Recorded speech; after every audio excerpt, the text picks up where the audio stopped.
batas Pak Adi? Oh iya, itu di mana? Oh, Sadan bulan 11. Berarti. Dan ada pun 2 saksi. Situ aja ya. Bismillahirrahmanirrahim.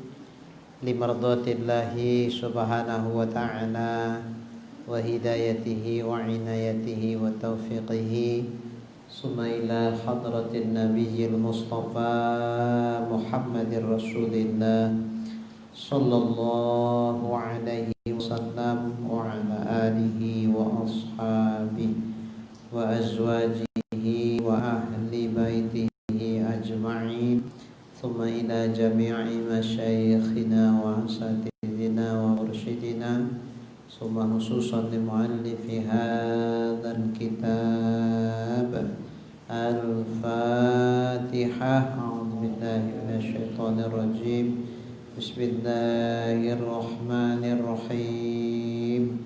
Alhamdulillahi rabbil alamin. Arrahmanirrahim. Maliki yaumiddin. Iyyaka na'budu wa iyyaka nasta'in. Ihdinas siratal mustaqim. Siratal ladzina an'amta 'alaihim ghairil maghdubi 'alaihim waladdallin. Amin. Alhamdulillahi rabbil alamin. Wassalatu wassalamu ala asyrafil anbiya'i wal mursalin wa ala alihi wa sahbihi ajma'in. Rabbi shrah li sadri wa yassir li amri wahlul 'uqdatam min lisani yafqahu qawli. Qala al-muallif rahimahullahu ta'ala wa adama naf'ana bi'ulumihi fid darain amin. Summa qala Allahumma hidayatan lis-shawab ya rabbal alamin. Dan ada pun 2 orang saksi. Ini menjadi salah satu rukun nikah. Cuman ada syaratnya. Maka disyaratkan pada keduanya, kedua saksi itu ada 12 syarat. Ada 12 syarat. Jadi kalau satu syarat dari 12 itu tidak tercukupi, berarti nggak sah dia jadi saksi. Kalau dia nggak sah jadi saksi, berarti nggak sah nikah. Jadi nak paham juga lah ini, ya Bu. Itu bisa disampaikan. Ibu bisa meriksa saksinya. Kadang-kadang kan kita begini, sembarangan ngangkat saksi itu sembarangan. Siapa saksinya dari pihak laki-laki? Siapa lah ya? Dan ada pemilihnya camat. Ya. Budak-budak kau tuh lah, dia camat. Tapi tak sholat. Ya? Enggak salah apa sih? Tapi kalau ada yang lain yang hadir, ada yang ada usyahadah. Itu ada usyahadah itu namanya saksi secara langsung. Ada tahammulus syahadah. Tahammulus syahadah itu saksi secara tidak langsung. Yang menandatangani berita acara pernikahan itu, itu ada usyahadah. Tapi siapa-siapa yang hadir di situ, walaupun dia nggak ditunjuk, nggak menandatangani di berita acara pernikahan itu, ya dia tuh jadi saksi pada hakikatnya. Namanya tahammulus syahadah. Saksi juga itu. Makanya jangan pas-pasan. Akad nikah jangan kita hadirkan orang yang pas-pasan. Kalau memang yang pas-pasan, saksinya siapa? 2 orang aja lah, usah banyak-banyak lah. Orang ini acaranya sederhana, Joko, usah banyak-banyak. Usah undang-undang masyarakat, gak usah lah. Malu kita. Soalnya apa? Dosa aja ini. Nggak dinikahkan cemana. Jadi ya udahlah, kita aja lah keluarga. Panggil Tuan Kadi, kita aja keluarga. Ternyata keluarganya semua yang sholat, nggak salah. Tapi kalau misalnya diundanglah Pak Januri diundang, Pak Adi diundang, minimal Pak Januri sama Pak Adi lah mengesahkannya. Kalau keluarganya nggak usah diharap, yang masa tak solehnya semua. Tapi karena ini malu orang tuh ngundang banyak-banyak, karena acaranya sangat sederhana. Alah, beli daging pun tak cukup, beli ayam pun tak cukup, sambal tempenya Pak Adi, apa Pak Januri. Malu lah undang-undang sambal tempe sama tahu, atau tahunya direndang sama apa, seolah-olah kayak daging lagi tuh. Rebus daun ubi sama sawi sama kol sama sambal belacan, gitu aja lah. Enak itu ya, enak ya. Tapi kan nggak daging. Malulah. Kalau keluarga-keluarga kan maklum keadaan yang yang akad nikah nih. Tapi kalau masyarakat takutnya nanti tak maklum orang tuh jadi ceritaan. Udahlah tak usah. Orang masjid macam mana? Nggak usah. Jamaah pengajian, ya apa lagi? Jamaah pengajian bagi, ada aja.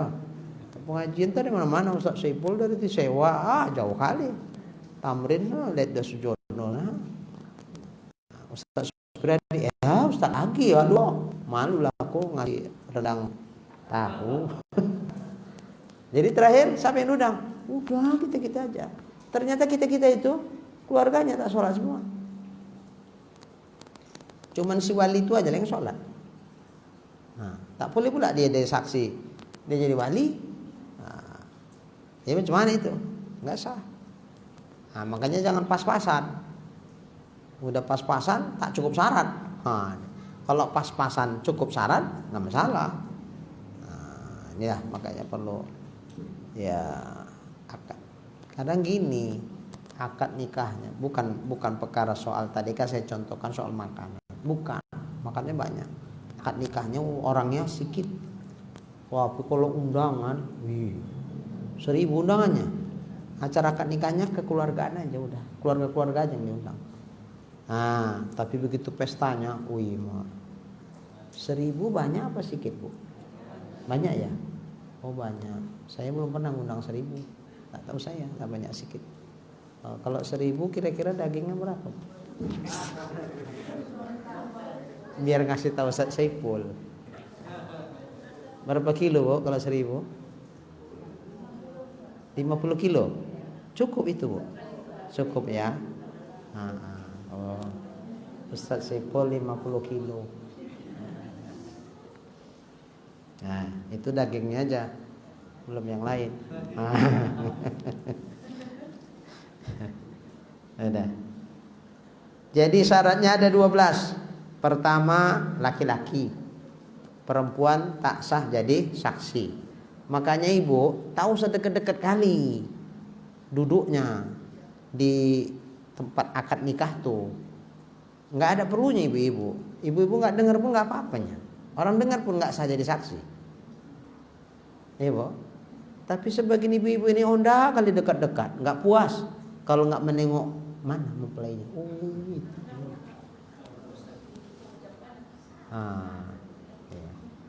Nggak bisa, nggak pala, nggak dihitung ibu. Wujuduha ka'adamiha. Ada ibu di situ macam tak ada, karena nggak menentukan dia untuk saja disaksi. Kemudian maka tiada sah jadi saksi itu perempuan. Dan khunsa juga nggak sah. Khunsa itu yang mana? Yang alat vitalnya 2, nggak sah. Ini syarat jadi saksi mesti laki-laki tulen.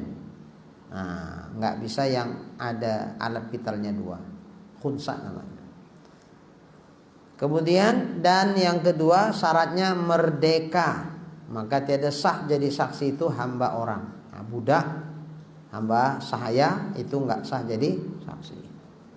Mesti merdeka. Okelah, kalau ini tak khawatir kita, rata-rata merdeka lah semua. Siapa pula jadi budak?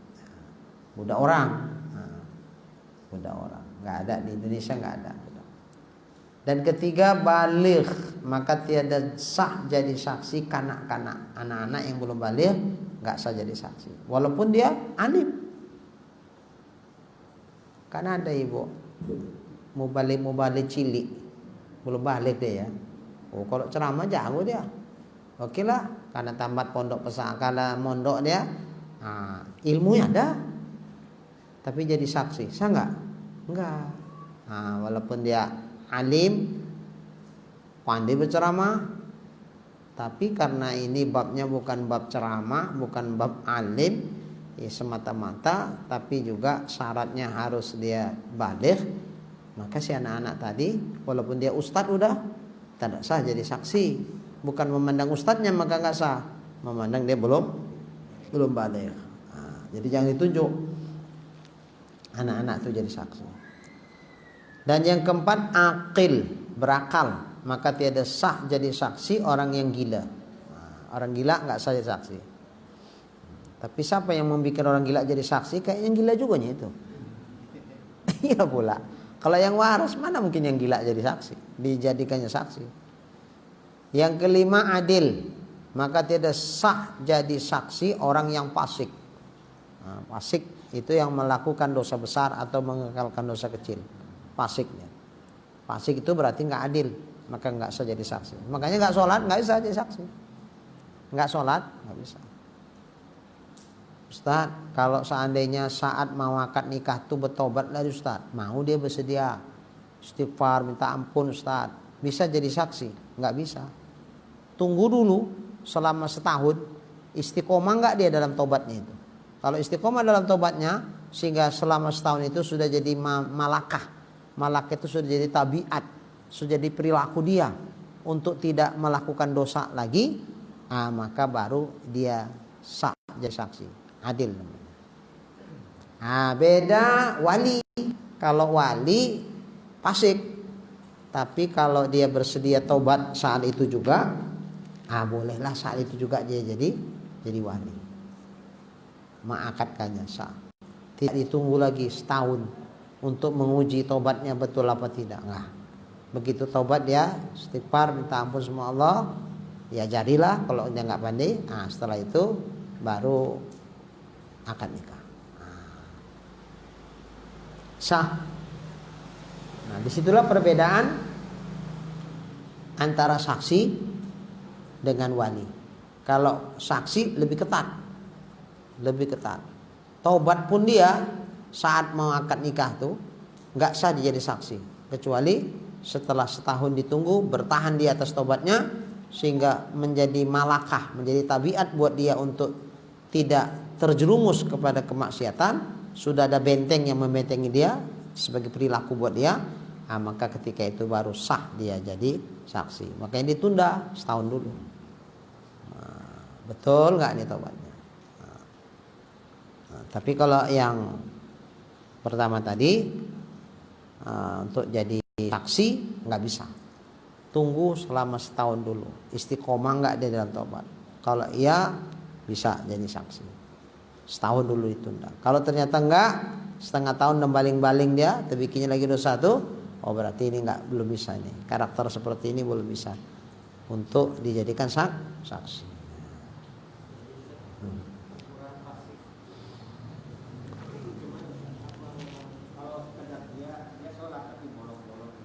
Iya, sekali aja ninggalin sholat itu dosa besar, masih. Iya, sekali aja. Misalnya pas acara pesta sibuk kali tak sempat tinggal sembahyangnya dengan sengaja, ya fasik. Karena sekali meninggalkan sholat udah dosa besar. Tapi kalau dosa kecil, sekali belum jadi fasik, kecuali berulang-ulang berkali-kali dikekalkannya, bolak-balik itu baru betul fasik. Tapi kalau sekali dua kali dosa kecil terbikin, itu belum sampai fasik.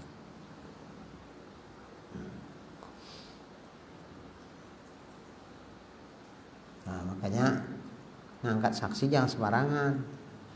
Jangan sembarangan. Pilihan lah, yang pilihan.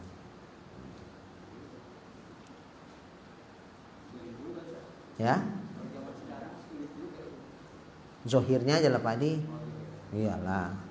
Bahwa secara sembunyi-sembunyi mungkin dia ada melakukan dosa besar di luar sepengetahuan khalayak ramai, itu nggak jadi ukuran. Bahkan seandainya dia mengatakan, aku ini nggak cukup syarat loh jadi saksi, nggak usah aku, yang lain aja. Cakap dia mengatakan, aku nggak cukup syarat jadi saksi, itu nggak wajib kita pegang. Yang jadi ukuran bukan cakap dia. Kan bisa aja nggak mau dia jadi saksi, mengelak, dibikinnya kayak gitu Pak, supaya jangan orang mau ngangkat dia jadi saksi. Enggak kayak itu juga dia, enggak separah yang seperti kita perkirakan gitu. Tapi kalau nyata-nyata maksiatnya nih dibikin, kalau itu fasik lah. Kalau nyata, tapi kalau enggak. Ambil zohir, sampai Pak Janiri lah. Apalah zohir Pak Janiri yang kita nilai? Kan insya Allah enggak fasik. Insya Allah. Tapi entahlah Pak Janiri diam-diam membuat, mana tahu kita itu nggak jadi ukuran. Nggak jadi ukuran. Bahkan kalau Pak Janiri bilang, Pak Ustadz tak usah lah aku Pak Ustadz jadi saksi, enggak. Pak Janiri, ya setahu saya Pak Janiri bagus. Iya itu kan kata Ustadz, kata aku lain lagi. Pak Janiri mengelak-ngelaknya sebetulnya ini. Dibilangnya kayak gitu, enggak. Jadi yang jadi ukuran pengetahuan kita terhadap seseorang yang mau kita jadikan saksi, bukan pengakuan dia. Bukan pengakuan dia. Nanti kalau kayak gitu mengilak semua orang nanti. Sampai jadi saksi. Oke. Jadi kalau Ustaz Saiful kira-kira siapa mau dibikin saksi nanti?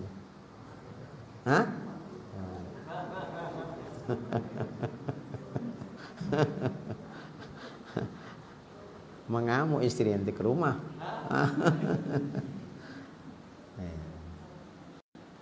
Dah. Kemudian yang keenam, syaratnya sama, mendengar. Maka tiada sah jadi saksi orang yang tuli. Ya nanti ditanya macam mana saksi? Tak dengar aku katanya. Ai mak meriah. Tak dengar aku katanya. Enggak dengar aku apa dibilang nih. Macam mana mau mengatakan dia sah atau tidak sah? Sementara dia akadnya apa yang diucapkan pun tak dengarnya. Makanya enggak sah kalau yang tuli, mesti yang mendengar.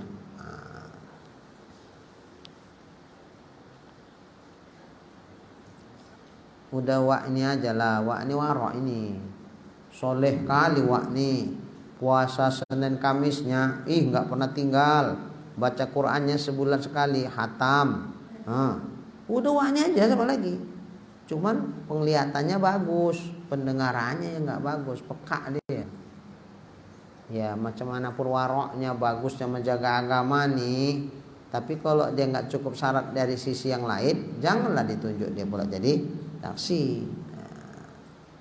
Atau kalau diminta jadi saksi, menjerit-jerit aja kamu, sedih buat jadi saksi kan? Apa? Jadi saksi? Ya. Udah kayak gini udahlah, nggak usah lagi lah. Ya tapi pertimbangannya dia orang soleh. Ya soleh pun kalau syarat yang lain tak cukup, karena syaratnya mesti lengkap semua. Jadi kalau ada yang cacat dari satu syarat nggak bisa. Mesti bentak-bentak awak bercakap baru didengarnya. Cuman kemudian yang ketujuh, basor, melihat. Melihat. Maka tiada sah jadi saksi orang yang buta. Yang buta nggak sah jadi saksi. Kenapa? Dia jadi saksi atas pernikahan seseorang, sementara orang yang menikah itu pun tak tahu dia, karena dia nggak bisa menengok, nggak bisa melihat. Jadi apa yang mau disaksikan dia? Nanti kalau berperkara di belakang hari, Pak, waktu pernikahan si A sama si B kan bapaknya saksi. Iya, ini orangnya Pak, waktu akad nikah tempo hari. Mana lah aku tahu, aku kan udah buta waktu itu. Sampai gini hari aku buta, mana aku tahu katanya. Kan susah kan? Andai terjadi berperkara belakang hari, dimintalah, dipanggillah dia. Betul Pak, ini yang bapak saksikan waktu akad nikah. Enggak tahu aku, waktu itu aku buta. Kenapa lah yang buta yang jadi saksi? sementara yang melek masih banyak lagi yang bisa melihat. Nah, itu tadi karena pertimbangan apa tadi? Ya, wah ini orangnya soleh, orangnya taat, orangnya ini, orangnya gitu. Ya itu betul, tapi kan enggak itu aja syaratnya, ada syarat-syarat mengikat yang lain. Kemudian mana lagi? Udah sana. 4 akil. Basar. Yang ke-8 nutqun, bisa bicara. Nah, bisa bicara. Maka tiada sah saksi orang yang tak bisa bicara. Bisu misalnya, orang jadi saksi orang yang kelu. Kelu itu maksudnya tak keluar bunyi kalimat dari mulutnya. Bisu kalau kita bilang, kelu, nggak sah. Nanti ditanya alam saya, macam mana Pak saksi? Sah akad nikah ini? Kacau juga nih, tak ngerti tak apa dibilangnya. Nggak bisa, mesti yang pandai bercakap, yang lurus cakapnya, mudah dipahami. Nah, itu. Yang ke berapa Pak jadi? 10 ya, 9. Nah, yang ke-9 syaratnya rasdun, cerdas. Nah, rasdun, cerdas. Maka tidak sah jadi saksi orang yang dikhobarkan dengan sapihnya. Sapih itu bodoh. Bodoh. Jadi rasyid lawannya sapih. Tapi bodoh di sini bukan asal pokoknya bodoh. Sapih di sini sapih secara syar'i. Misalnya macam mana? Hartanya dihambur-hamburkannya kepada sesuatu yang maksiat. Itu sapih itu. Sapih. Lawannya rasyid. Nah, kalau ada orang dapatlah harta digunakan untuk yang positif, itu baru namanya rasyid. Kalau digunakan untuk yang haram-haram, itu namanya sapih. Walaupun kalau matematika jago dia, main komputer, jago dia, sepintar kayak ini kok dibilang sapih, macam mana ini? Sepintar-pintar orang, kalau ternyata dia itu tak mampu memanage hartanya, menggunakan hartanya ke arah yang diridhoi Allah Ta'ala, maka sesungguhnya dia dihukumkan orang fasik. Orang sapih, bukan fasik, sapih. Ya, nggak rosid dia, nggak cerdas dia. Orang cerdas itu tidak akan menggunakan anugerah dari Allah kepada sesuatu yang Allah tidak ridho. Tapi kalau dia sapih, digunakannya lah hartanya itu kepada sesuatu yang bermanfaat. Nah, itu berarti dia rosid, cerdas. Nah, sanggup dia mengatur keuangan untuk hal-hal yang sifatnya tidak bertentangan dengan agama. Nah, berarti rosid. Tapi kalau enggak, sapih dia. Sapih. Jadi ada dulu istilah almarhum Tuan Usman. Apa kata dia? Itu yang masuk gedung bioskop, nonton yang tak elok-elok, itu masuk ke masjid sapih itu. Jadi masjidnya orang sapih itu ya itulah gedung bioskop katanya. Itu masjidnya orang sapih itu. Nah, maksudnya apa? Tempat kumpulnya orang-orang bodoh. Karena kalau dia rosid, ngapa pula dia ke tempat-tempat yang kayak gitu. Nah, ya. Kemudian yang ke-10, bermuruah, menjaga kehormatan, harga diri. Nah, maka tiada sah jadi saksi orang yang hilang mur'ah. Iya, kehormatannya sudah hilang, harga dirinya nggak dijaganya lagi. Nah, sehingga ya udahlah, hidup dia kayak gelandangan terakhir. Nggak ada orang peduli lagi sama dia, tak ada lagi hormat orang, tak ada segan orang lagi sama dia.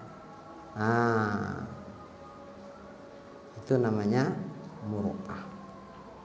Nah, jadi syaratnya yang menjaga kehormatan diri, jangan yang hilang kehormatan dirinya. Nah, kalau hilang nggak sah dia jadi saksi.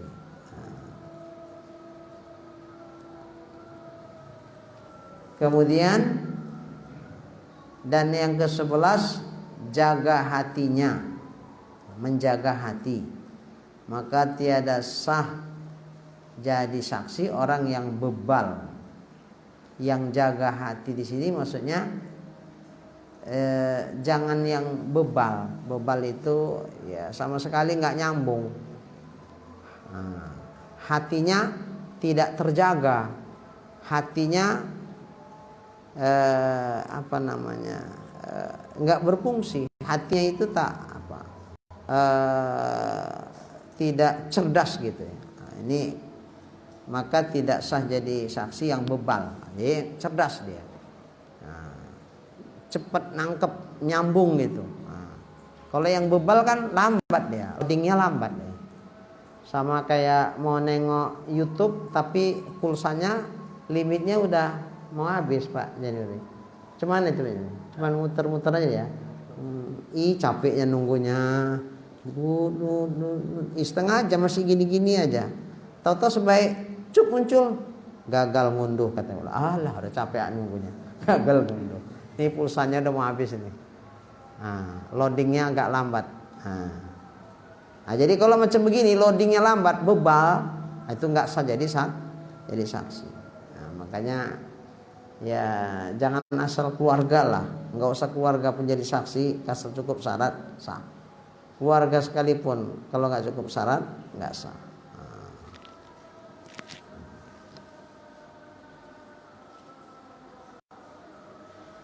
Dan ke-12, mengetahui bahasa dua orang yang mengakadkan itu. Saksi ini harus tahu bahasa mempelai laki-laki, bahasanya wali. Mesti paham. Karena kalau dia nggak ngerti, yang satu bahasa Inggris, menantunya dapat masih warga negara kita bilanglah Inggris, sehingga bahasa dia bahasa Inggris, nggak pandai dia bahasa Indonesia. Jadi sesuai masing-masing dengan bahasanya. Kalau paham nggak apa-apa, nggak ada yang paham, dua orang ini yang paham. Cuma saksi garuk kepala nih. Entah apa pun yang dibilang mempelai laki-laki itu tak tahu aku. Pakai bahasa dia pula, tak pakai bahasa awak. Awak tak pandai bahasa dia. Janganlah bahasa dia, bahasa awak lah.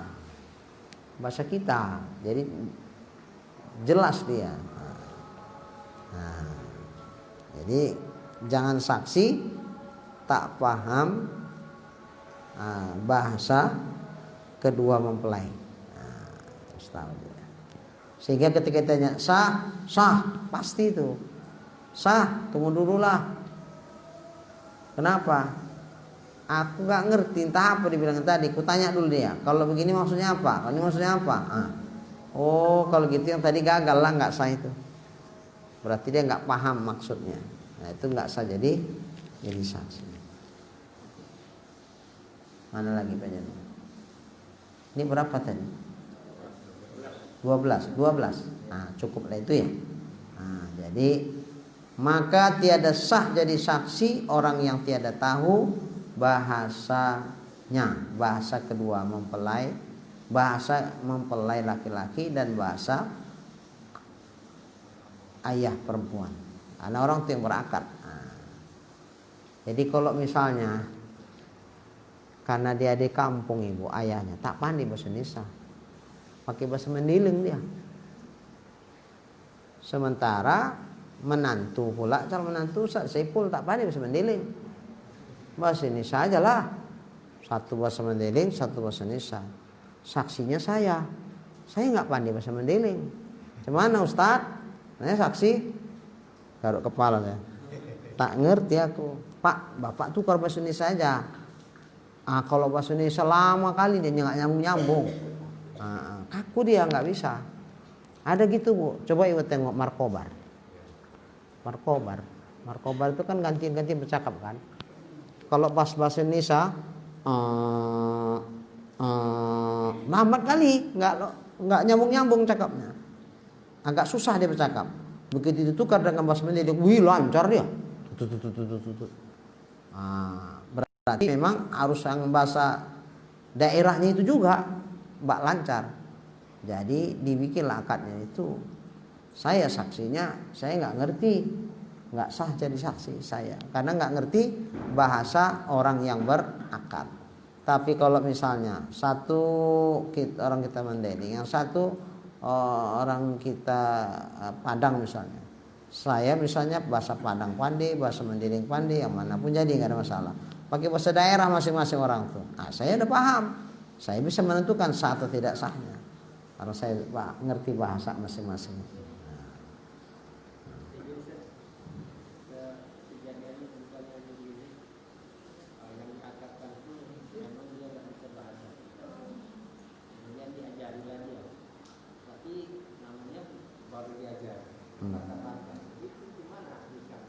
Enggak masalah selama tidak putusnya lama. Tapi kalau karena terbata-bata, saya terima apalah tadi lama itu. Oh ingat ya, nikah itu nggak sah karena putusnya lah lama. Tapi kalau misalnya nggak pala lama putusnya, itu masih sah, nggak masalah. Walaupun terbata-bata dia. Sama kayak orang yang gemuruh. Saya khutbah Idul Fitri apa haji lupa saya. Jadi diantarlah pakai mobil, yang antar anak muda, lajang maksudnya. Ustaz, nih sebulan depan aku mau nikah Ustaz. Oh ya alhamdulillah. Cuman gimana caranya Ustaz mengatasi jangan grogi? Karena kan berpasang-pasang mata melihat kawak, jadi grogi ya Ustaz. Ya kalau yang pertama grogi sedikit biasanya itu maklum, nggak masalah itu. Ya, kalau yang kedua biasanya nggak grogi lagi. Biasa. Yang pertama masih grogi nggak apa-apa. Apalah bacaannya Ustaz supaya jangan grogi. Ya kalau bacaan apa saja pun bisa dibaca. Fatihah, minta dengan berkat Fatihah, jangan grogi aku ya Allah. Yang penting ya pede. Kalau pede insya Allah nggak grogi. Jadi karena grogi itu kadang-kadang putus dia. Saya terima. Apa lagi ya? Dia lama. Udah lama dia baru teringat, oh iya, nikah polana maharnya sekian tunai. Tapi tadi berhenti lama.